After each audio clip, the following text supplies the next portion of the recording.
그 사회학자 중에요, 말콤 글로드웰이라는 사람이 있습니다.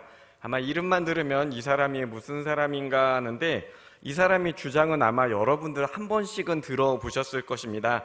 이 사람이 한 주장은요, 만시간의 법칙이라는 것입니다. 이게 무슨 얘기인고 하니, 어느 분야든지 우리가 만시간 이상 투자하면 그 분야의 고수, 달인이 된다, 뭐 이런 주장입니다. 그런데 어느 예배학자가요, 이 말콤 글로드웰의 이론을 예배에 적용했습니다. 그러니까 가령 우리가요, 매주 새벽 예배, 매일 새벽 예배, 그리고 수요 예배, 주일 예배, 저녁 예배, 속회 예배 등을요, 꾸준히 안 빠지고 예배를 드리면 한 주에 약 10시간 정도 예배를 드린다고 합니다. 그리고 우리가 1년에 수련회, 부흥회, 사경회 등도 있지 않습니까? 이런 것들을 우리가 충실하게 잘 참석하면 1년에 약 600시간 정도 예배에 참여하게 된다고 합니다.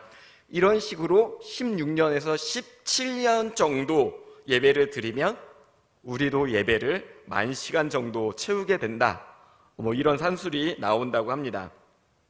저는 제 기억에 한 6살부터 이제 6살이 기억이 나는 시점인데, 그때 이미 어머니의 손을 잡고 교회를 다녔습니다.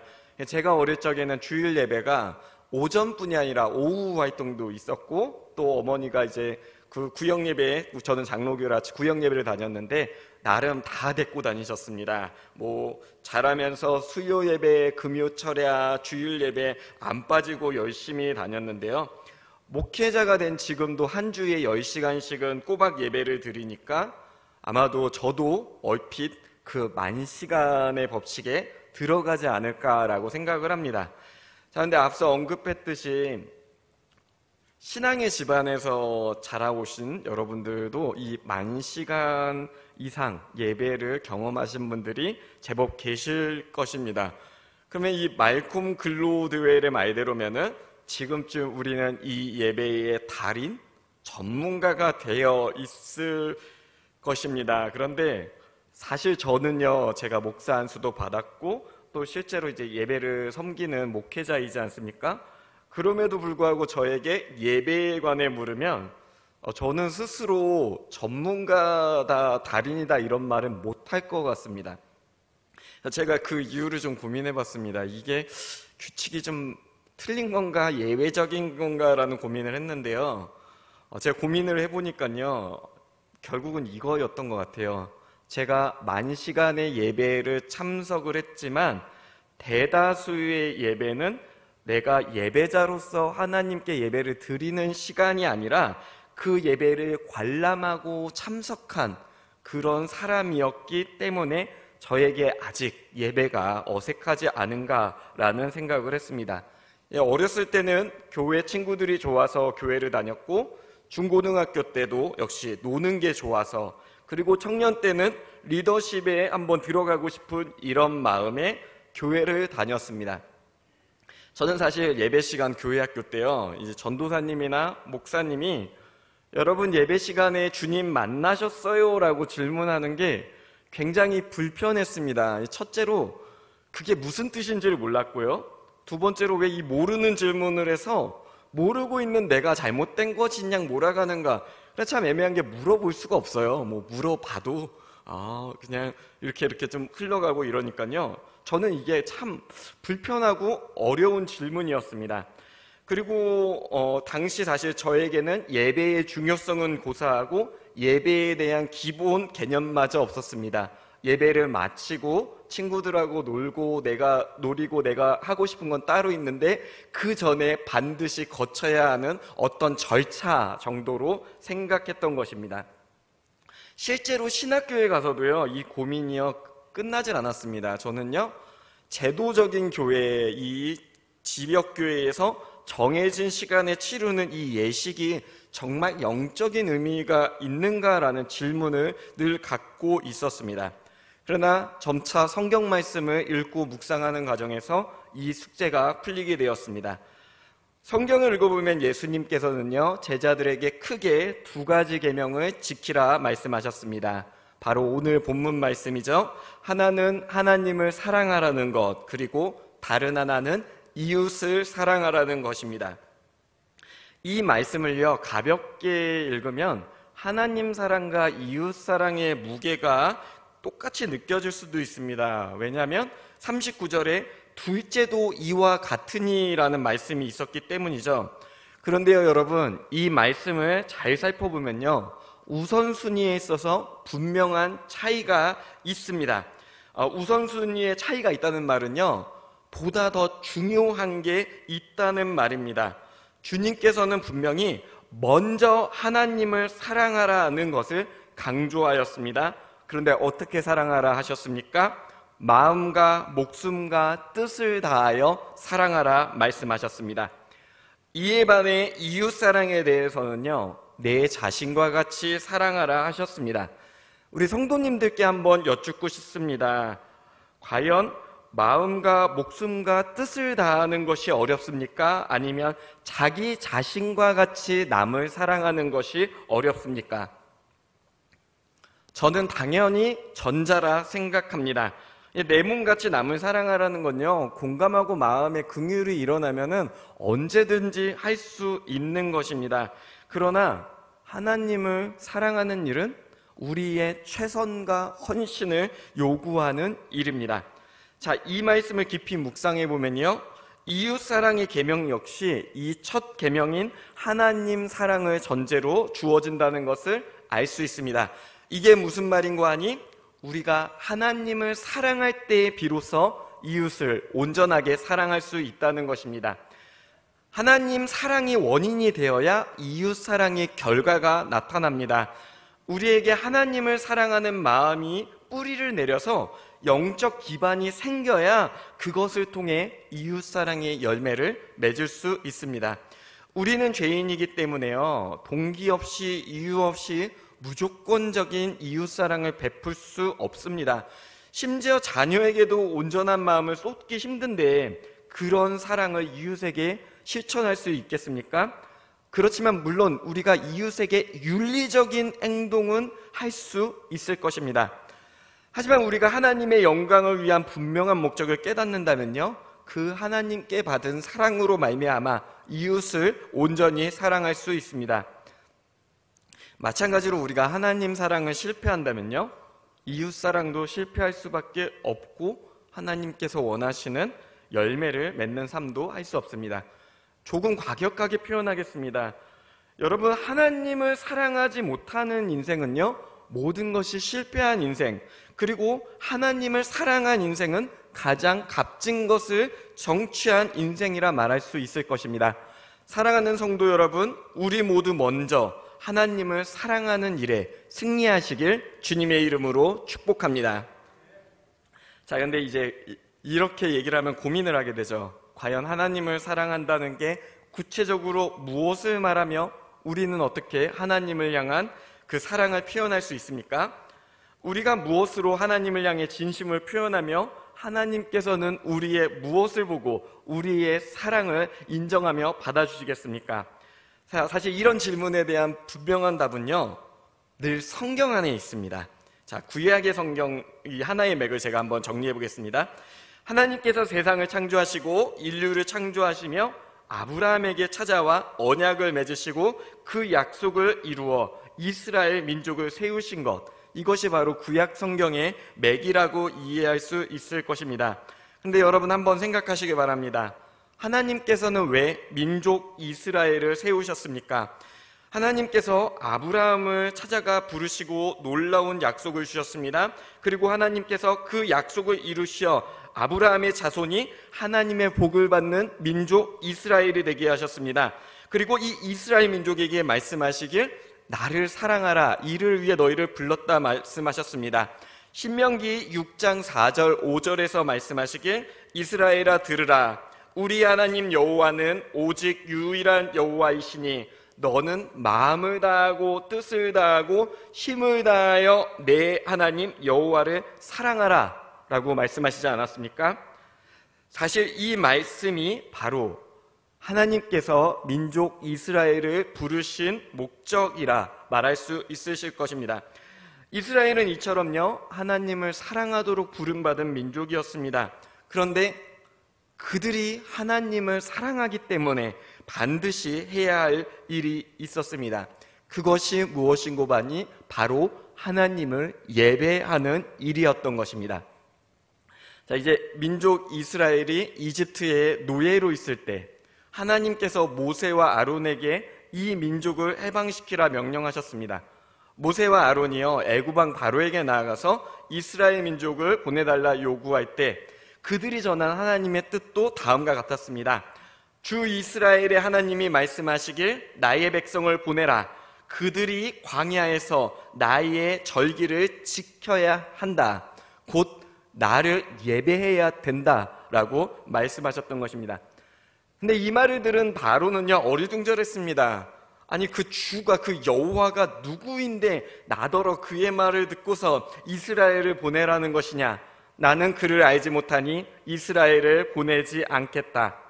자, 이 당시 모세와 아론이 접한 이 바로는요 당대 최고의 권세자이고 또 생사 박탈권까지 가진 그의 말 한마디면 목숨이 왔다 갔다 할 만큼 절대 권력을 가진 사람이었습니다.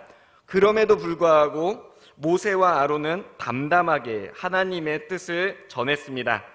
시브리 사람의 하나님이 우리에게 나타나셨습니다. 우리가 광야로 나을 길을 가서 주 우리의 하나님께 제사를 드릴 수 있게 허락하여 주십시오.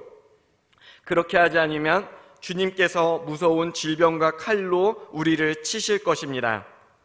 자, 이 말씀은 전적으로 하나님의 명령이고 하나님의 뜻이었습니다.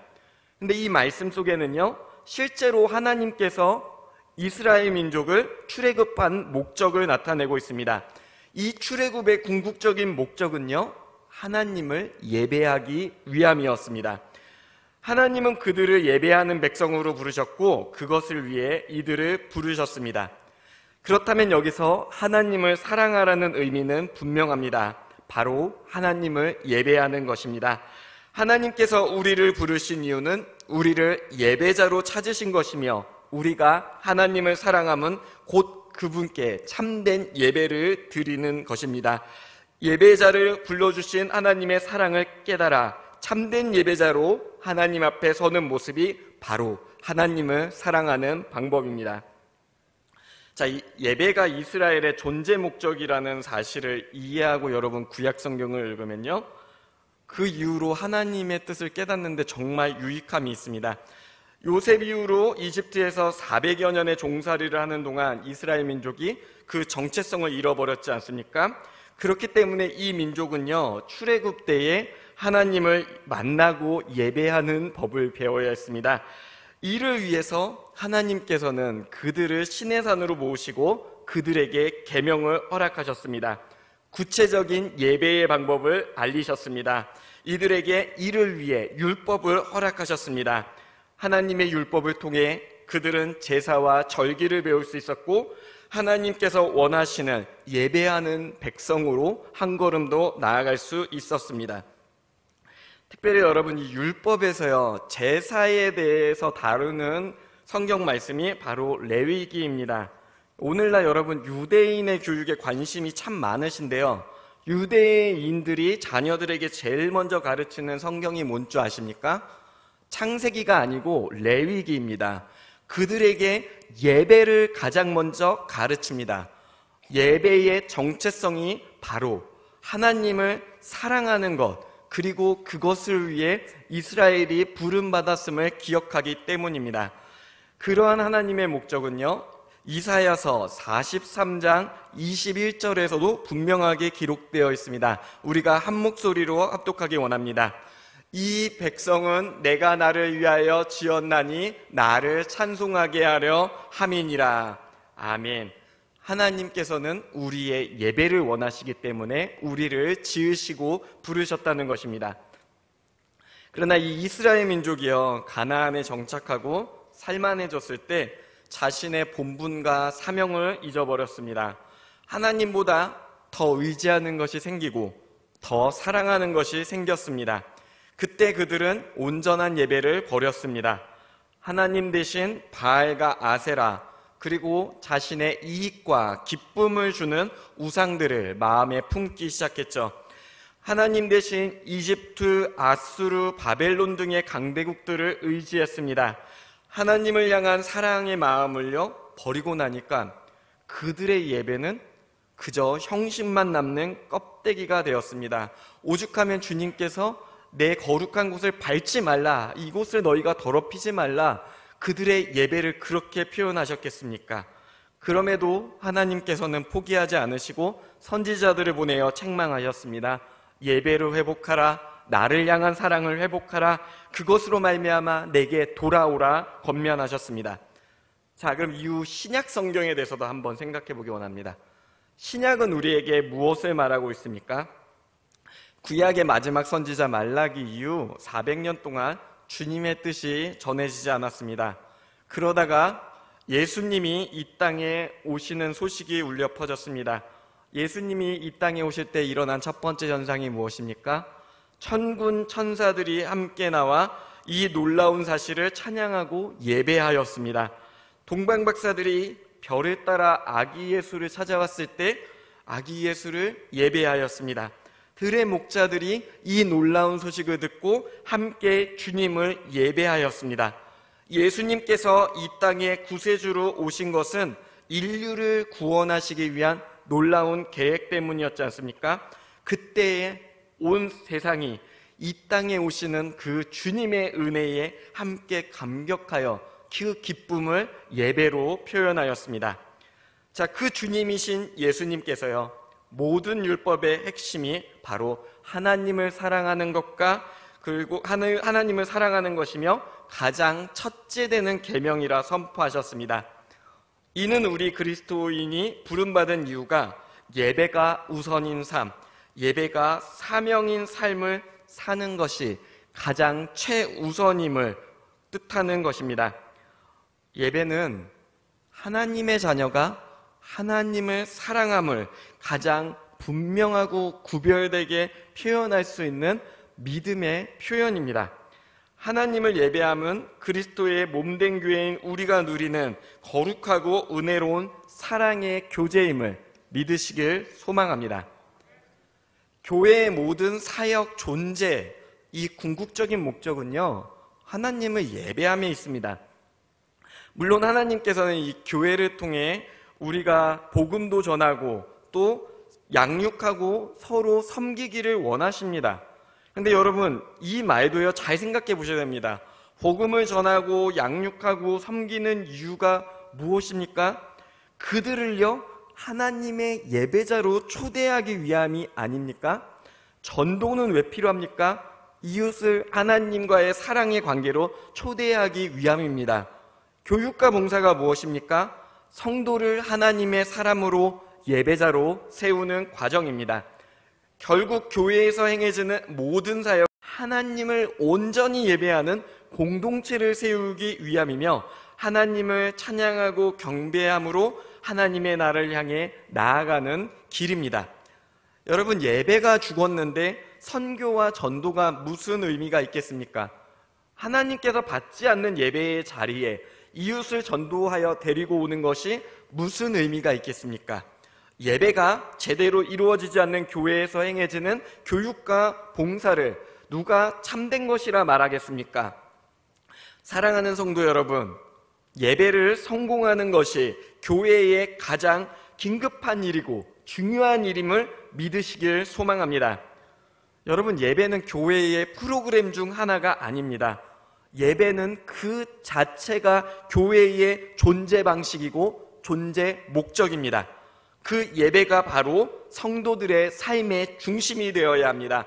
예배가 살아야 영이 살고 교회가 삽니다. 자, 그렇다면 우리는 어떻게 예배해야 합니까? 예배 가운데 살아계신 삼위일체 하나님을 영과 진리로 경배해야 합니다.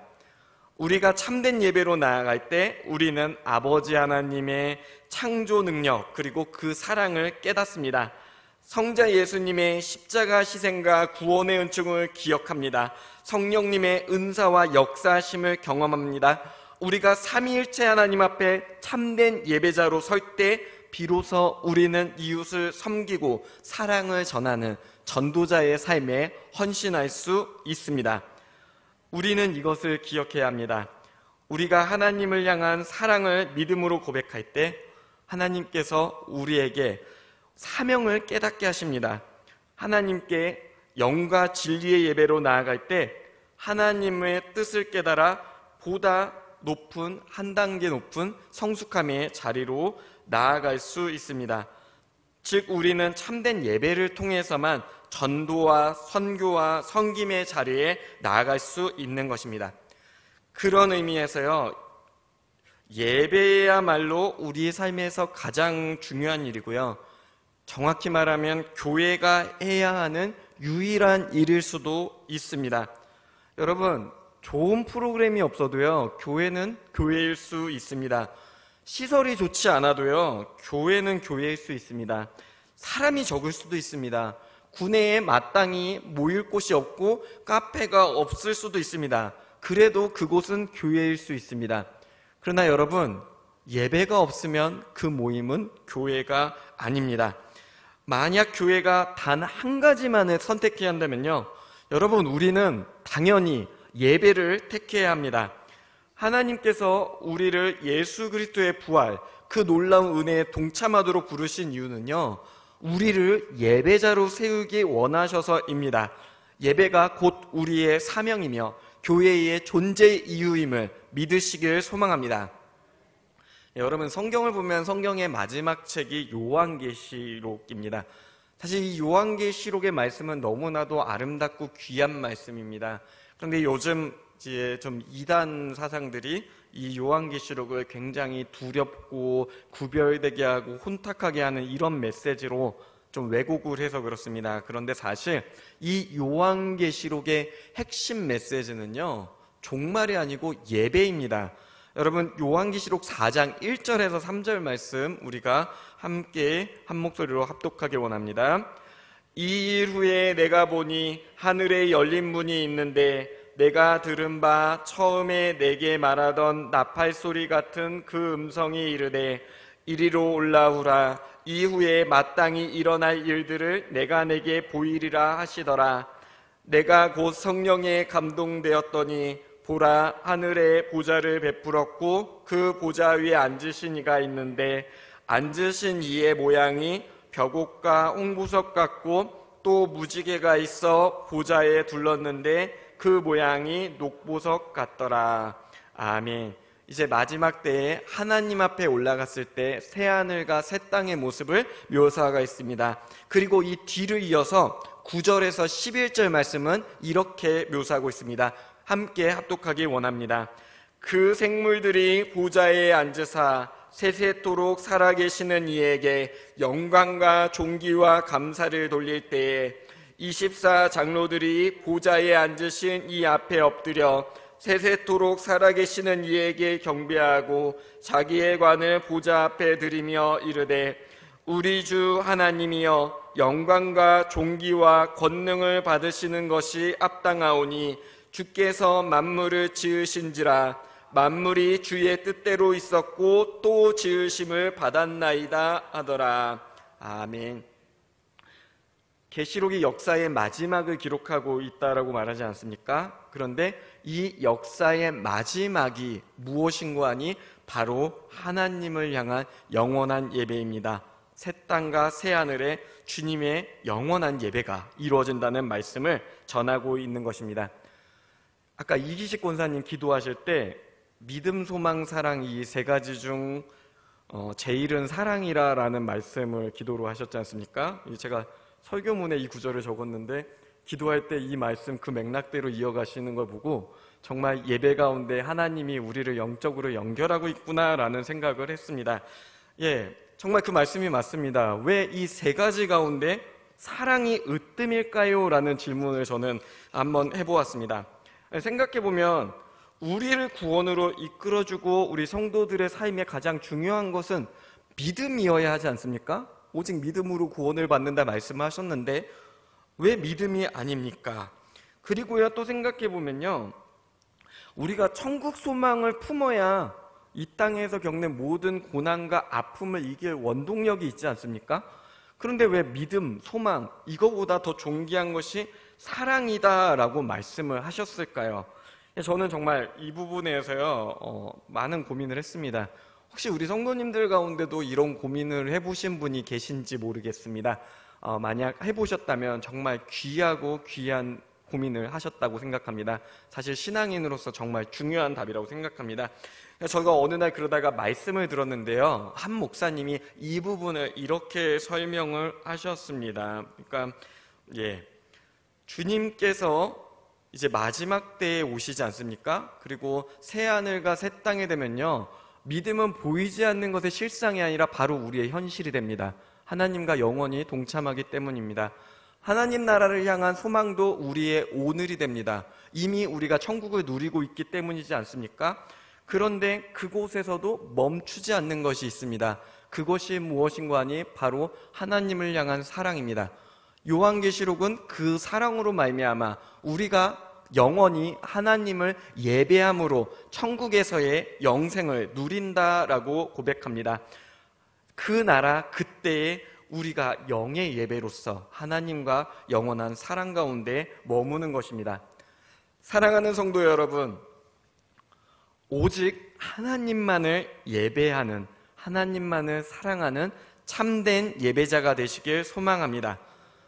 오늘날 시대를 보면 사실 우리는 이제 익숙해졌는데 아마 먼 훗날에 이 시대를 기록을 하면 참 황당할 거예요. 코로나로 몇 년 동안 하루에 수십만의 감염병자가 나타났고, 정말 세계적인 전쟁이 있었고, 물가 폭등이 있었고, 유례 없는 사회 분열이 있고, 이 많은 문제가요 팽배해 있는 것이 사실 오늘 우리 사회의 현실입니다. 그리고 사실 그것들을 묵상하다 보면요, 아마도 낙심에 빠지는 분들도 많을 것입니다. 그러나 사랑하는 성도 여러분, 이렇게 어려운 시대, 그 와중에도 낙심하지 말고 오직 하나님만을 바라보시길 소망합니다.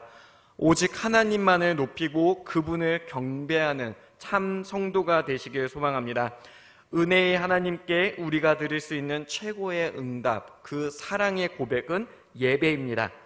우리가 하나님께서 찾으시는 참된 예배자로서 하나님의 사랑을 실천할 때 하나님께서는 우리를 통해 이웃사랑의 열매를 맺어주실 것입니다. 우리 교회는 정말 예배를 잘 드리는 교회입니다. 그러나 그럼에도 더욱 힘써 하나님을 향한 사랑을 더욱더 회복하시길 원합니다. 여러분, 이것이 우리의 최선은 아닐 거라 생각합니다. 이미 다른 데보다 잘하지만 우리의 최선과 우리의 정성과 우리의 진심을 담은 예배는 더 크고 놀라운 은혜의 예배가 될 수 있습니다. 예배를 회복합시다. 모이기에 힘쓰고 마음과 정성을 들여 하나님께서 기뻐하시는 열매를 맺는 참된 예배로 나아가길 원합니다.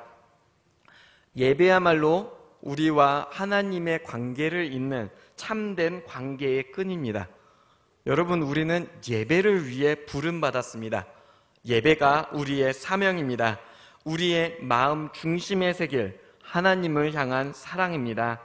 그 하나님을 영과 진리로 예배함으로 하나님을 향한 사랑을 고백하고 누리시는 저와 성도님들이 되시길 소망합니다. 기도하시겠습니다.